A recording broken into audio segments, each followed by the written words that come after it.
Bonjour à tous, bienvenue pour cette nouvelle vidéo. Alors déjà, bonne année, parce que je crois la semaine dernière, dans ma vidéo donc, qui était sortie, qui était le 31 décembre, je vous ai pas encore souhaité bonne année, parce que c'était le réveillon, donc voilà. Donc bonne année, meilleurs vœux à tous, j'espère voilà, que l'année 2023 va vous apporter le meilleur, dans tous les domaines, voilà, tout ce que vous désirez. J'ai pas encore fait mes bonnes résolutions pour 2023, mais clairement j'espère que ce sera mieux que 2022, donc voilà, il n'y a pas de raison, on espère. Alors aujourd'hui, je vous ai fait en fait une petite sélection des hit bags du moment, donc on va dire 2022-2023, enfin les sacs qu'on a pas mal vus, ou les sacs que je pense on va beaucoup voir donc cette année. Pour vous donner mon avis, en fait, c'est un peu... Donc j'avais fait des vidéos sur les hit bags, on va dire un peu historiques et mon avis, donc voilà, c'est un peu la même chose, mais sur les sacs, on va dire plus récents. Si vous aimez mon contenu, donc n'hésitez pas à vous abonner, à liker, à commenter, voilà.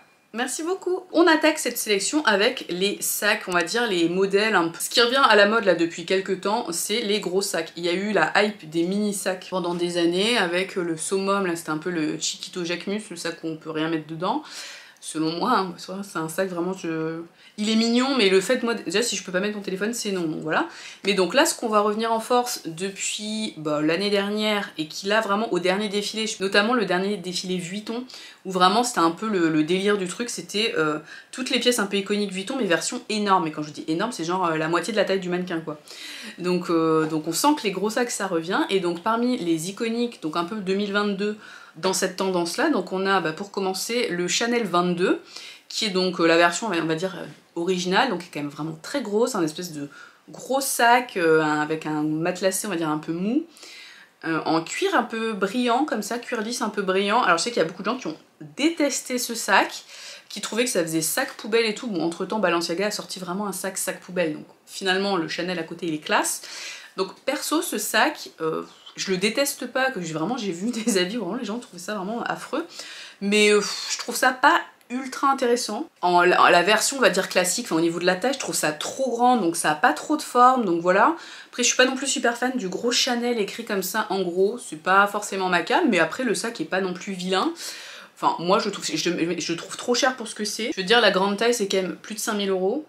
Donc 5335 € la version cuir, voilà. Après, la version plus petite, je trouve, il est plus sympa, je le trouve plus, je sais pas, plus fun, parce qu'il reste quand même très gros, par rapport un peu au sac dont on avait l'habitude ces derniers temps. Donc c'est sûr en tout cas que c'est un sac que j'achèterais pas, c'est clairement pas, pas ma vibe on va dire, mais voilà. Je trouve, enfin je sais pas, ça donne un petit côté décontracté, mais en même temps il y a quand même la chaîne qui fait un peu bijou, la chaîne entrelacée qui est très chic, la grosse inscription Chanel aussi, donc... Voilà, moi c'est pas ma came, mais voilà, je le trouve pas dégueu. Ils ont sorti une version un peu sac à dos. Pourquoi pas? Je trouve que ça va bien en fait avec la forme du sac, la texture, la structure du sac. Donc ça peut être assez pratique. Après ça coûte très cher pour ce que c'est quand même. Et il y a aussi une version en tweed. Et là pour le coup, la version en tweed, je la trouve beaucoup plus intéressante. Je trouve que c'est beaucoup plus joli. Je préfère, après le tweed chez Chanel est vraiment magnifique, mais au niveau des prix, voilà, on a 5000 € pour un sac en tweed. Bon... non quoi. On continue au niveau des gros sacs, donc avec un peu le hit bag je pense de l'année dernière qu'on a vu l'été dernier sur à peu près toutes les influenceuses. Je pense que Saint Laurent là je sais pas, ils se sont parés, ils ont paré un grand nombre d'influenceuses, de stars et tout ça je pense gratuitement parce qu'on l'a vraiment vu quand même partout alors que c'est quand même un sac sympa mais spécial quand même. Donc c'est le sac Icare qui est juste gigantesque en fait, il est énorme ce sac. Alors je le trouve vraiment très beau pour le coup. Bon, déjà il est très cher, 3900 €. Je trouve là sur la sélection que j'ai faite, donc les sacs un peu en vue en ce moment, c'est très très cher. Après voilà, forcément en 2022 on a eu des augmentations de prix phénoménales.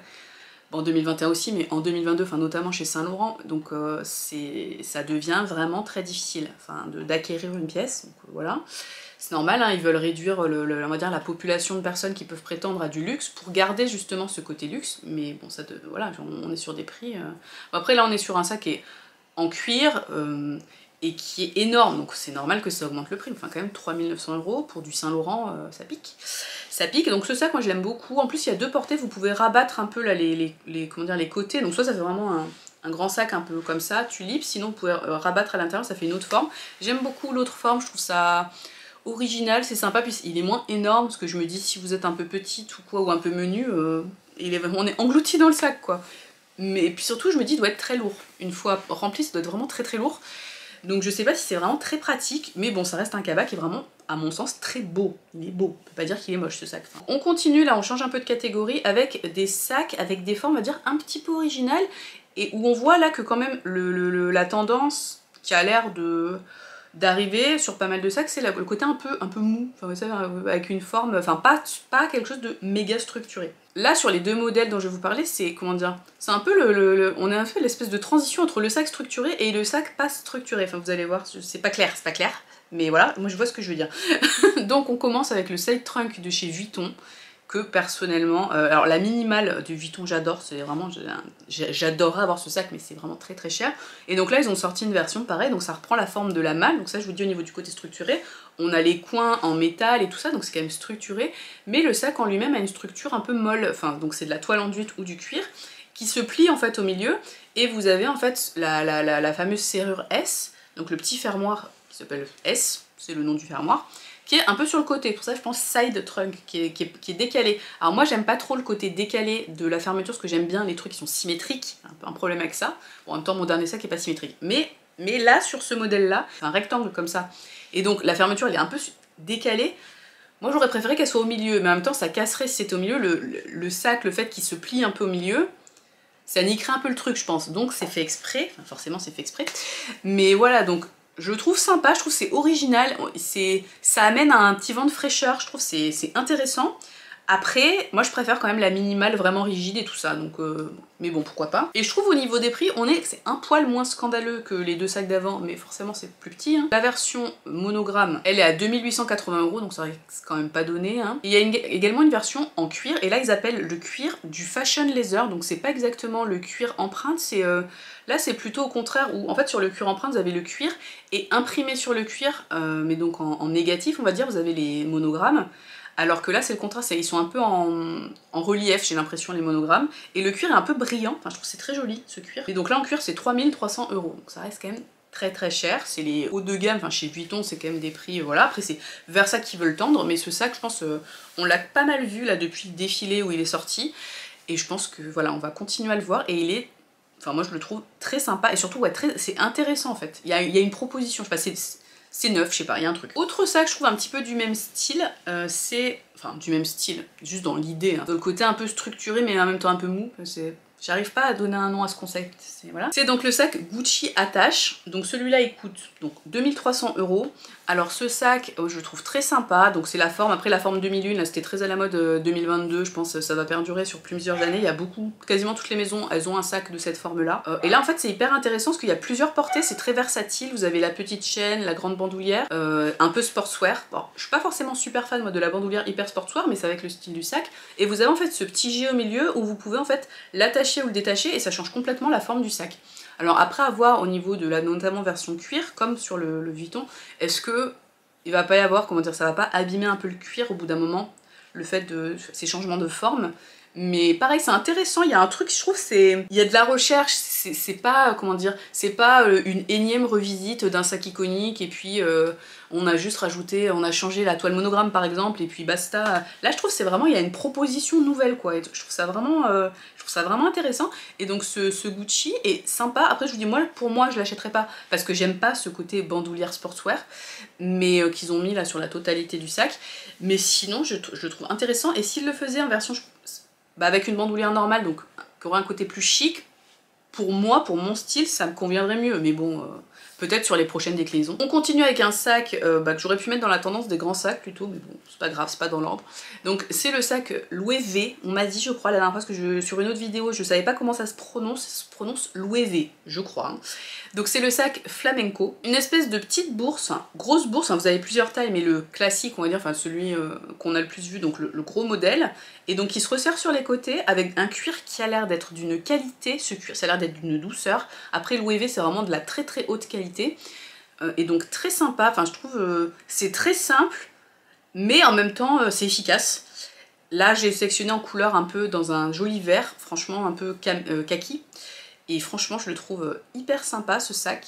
Je pense qu'on va à Louis V, on va de plus en plus en entendre parler. Ils avaient fait beaucoup de bruit avec leur dernier défilé, basé un peu sur les fleurs, enfin où il y avait plein de pièces avec des fleurs. Il coûte 2250 € quand même, donc c'est quand même très cher. Mais vraiment la qualité a l'air dingue, la forme est simple, mais voilà, moi je trouve c'est efficace, c'est beau, voilà, on adore. On continue là avec des sacs où c'est les grandes maisons qui ont revisité leurs iconiques, c'est un peu du classique, mais pareil, comme je dis avant, enfin, voilà, c'est efficace. Donc on peut pas leur en vouloir de le faire en fait. Donc on commence avec le basique qu'on a vu partout, le sac l'année dernière. Donc il y a eu le Icare et il y a eu le baguette. Forcément c'était les 25 ans du baguette, on l'a vu partout. Notamment les fameux baguettes à paillettes. Alors je les ai essayés, là je vous mets quelques photos, je les ai essayés. Quand j'ai été acheter mon Fendi First, franchement ils sont magnifiques. Vraiment ils sont très beaux, après ils sont hors de prix. 3500 €, je crois que le principe du sac c'est un sac en satin avec donc les paillettes, enfin les séquins qui sont brodés par dessus. Et donc ce qui fait, moi ce qui me dérange sur ce sac, c'est que la version paillettes comme ça est complètement molle. Il y a très peu de structure en fait. Bon, après je pense si on met un organisateur et tout ça voilà, mais après c'est pas le principe du sac, c'est cette version séquin comme ça, c'est comme ça, elle est très peu structurée. Moi j'aime pas trop. Je trouve il est beau, enfin vraiment le côté paillettes j'adore. Mais je préfère sur ce sac baguette que à la base je suis pas fan. J'en avais parlé dans ma vidéo justement où je parle des hit bags en disant que c'était vraiment pas ma came. Après quand même la version où vous avez une petite anse pour le porter-main, une anse où vous pouvez porter bandoulière et tout, je trouve il est quand même super versatile, donc c'est quand même très intéressant. Et c'est quand même voilà, un iconique parmi les iconiques. Mais vraiment le fait qu'il n'y ait pas de structure ça me dérange, et donc je préfère largement la version cuir un peu empreinte là de Fendi.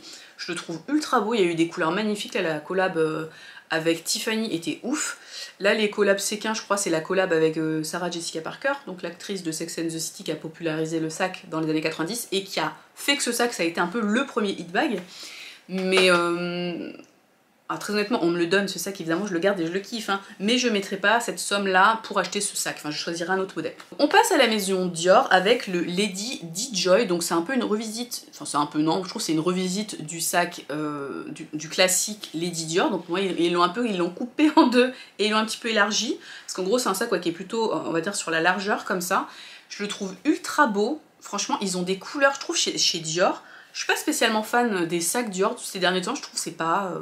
ça me transcende pas on va dire, mais celui-là je trouve est vraiment très sympa, il fait très dame, mais le fait qu'il soit comme ça plutôt en longueur, avec quand même la anse, donc ça change quand même des sacs un peu type baguette, mais je sais pas, ça lui donne une vibe, enfin il y a un truc, ça modernise un peu, ça donne un petit coup de fouet au Lady Dior classique, et surtout il y a aussi une petite, donc il y a les anses comme ça, une petite bandoulière en chaîne là un peu qui est trop belle, et une grande bandoulière sinon en cuir classique, je trouve ça donne un truc, je sais pas, je le trouve... J'aime beaucoup ce modèle, c'est peut-être un des modèles que je préfère en ce moment chez Dior. Il était à 4200 € quand même, donc on adore, mais trop cher, beaucoup trop cher. Je trouve c'est les sacs Dior là, c'est trop cher. Non vraiment celui-là est très sympa. C'est, je veux dire ils ont pas, comment dire, c'est pas révolutionnaire, ils ont pas sorti un truc voilà, mais les sacs révolutionnaires, enfin révolutionnaires, les nouveaux modèles qu'ils ont sortis l'année dernière, là Dior Vibe et compagnie, Dior Vibe et tout. Je trouve que ça a été un peu un échec, on les a très peu vus ces sacs, c'était pas très beau, c'était pas très intéressant, enfin.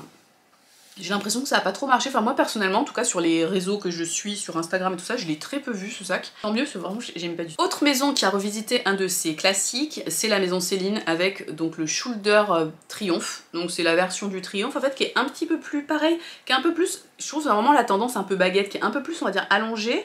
Et ils ont mis une chaîne par contre, il s'appelle Shoulder Bag, donc comme son nom l'indique, donc shoulder épaule, uniquement porté-épaule avec une très belle chaîne. Je le trouve hyper cool, franchement ce sac est magnifique.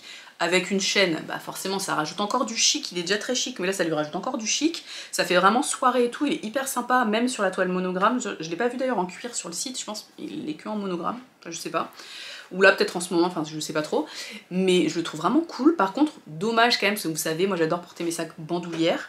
Mais là vu que c'est vraiment le principe, c'est vraiment épaule, soirée et tout ça, donc il est très cool, j'aime beaucoup franchement. De toute façon ce triomphe clairement ça devient... vraiment un iconique, il est magnifique, et donc là cette revisite est très intéressante. Et au niveau du prix, pour le Céline Triomphe on a 2200 €, alors pareil je trouve le Triomphe là, le Triomphe est vraiment cher, mais en plus là c'est la version toile donc c'est quand même pas donné, mais bon, pareil Céline, enfin comme tout le monde, hein, les prix sont très élevés. Donc, c'est le jeu. On change de maison, là on passe chez Bulgari, donc qui est une marque personnellement je m'intéressais pas trop. Enfin pour les bijoux évidemment c'est magnifique, mais bon on sait qu'on n'aura jamais le budget de prendre quoi que ce soit. Mais donc ils ont sorti des sacs, je sais pas trop honnêtement depuis quand ils font des sacs, mais là il y a un sac qui a quand même pas mal marché, dont on entend pas mal parler depuis quelques temps, c'est le Serpenti. Donc une forme très rigide, très classique, ça fait un peu d'Adam on va dire. Il y a plusieurs formes, moi je vous ai sélectionné celui qui me semble être le classique. Mais après ils ont des couleurs très sympas, là il y a ce vert est juste trop beau. Casey Thorpe qui est une youtubeuse anglaise qui l'a, il est vraiment très sympa, enfin elle a un style un peu plutôt décontracté, assez sportswear.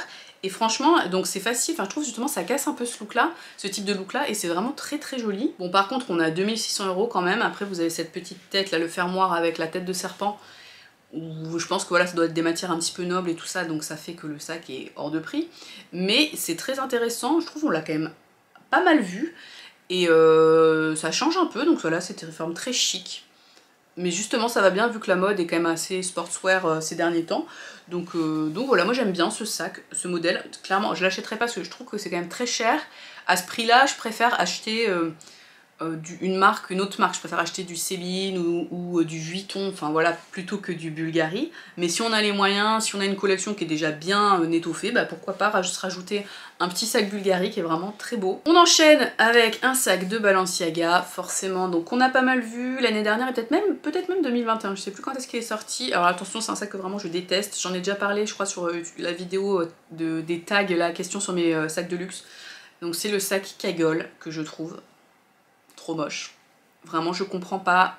Donc il y a eu ce fameux revival des années 2000 qui est revenu, mais là ce sac on l'imagine bien sur Paris Hilton à l'époque où elle tournait The Simple Life, là clairement, enfin je trouve ça respire pas du tout le chic, ça respire pas du tout ça fait même pas luxe je trouve, enfin c'est... Je sais pas, ça reprend un peu les codes on va dire du City, du sac City, qui est sympa, pour le sac City est sympa, mais là celui-là, je sais pas, la forme, je trouve trop d'informations tue l'information, il est minuscule et il y a trop d'informations dessus, enfin vraiment, et puis ça s'appelle Kagol, alors c'est le Kagol, mais c'est pour les Kagol, enfin je sais pas, il y avait une idée, je pense c'est fait exprès, c'est assumé, après Balenciaga ils sont toujours dans la provoque et tout, donc voilà, mais vraiment ce sac je trouve pas du tout intéressant, et honnêtement, je vois, enfin... Je vois pas sur quel genre de look en plus on met ça, enfin je sais pas, non vraiment j'aime pas du tout. Et donc le modèle XS qui est en plus minuscule il coûte 1950 €, enfin franchement c'est hors de prix, non, franchement non. On passe à un sac qui a fait beaucoup de bruit en début d'année dernière et je crois l'été dernier, donc c'est pas une marque vraiment luxe mais ça arrive en force et ça c'est un peu la marque qui a fait beaucoup de bruit en 2022, donc en 2023 on va forcément les voir. C'est la marque Coperni, donc vous savez ils avaient un peu pété internet avec la robe faite là sur Bella Hadid ou Gigi Hadid, une des deux sœurs Hadid, je ne sais plus. Vous savez où on lui a cheaté un produit sur elle pendant le défilé Coperni là, de cet été, et c'est devenu une robe, ça se transforme en tissu, là, truc trop bien. Et donc le sac qui avait un petit peu marqué les esprits l'année dernière, c'est le Coperni Sweep, donc avec cette forme très rigide, très originale, donc juste forcément un porte-main, porte-épaule. Donc la version qui avait fait beaucoup de bruit, c'était une version en verre en fait, vraiment genre en cristal quoi. Improbable, on dirait un vase un peu le truc hein, quand même. Mais donc voilà, ça avait pas mal ça avait pas mal fait parler, donc il y a beaucoup de stars qui l'avaient eu ce sac. Cette version là était à 3500 €, donc on peut quand même dire que c'est du luxe là pour le coup.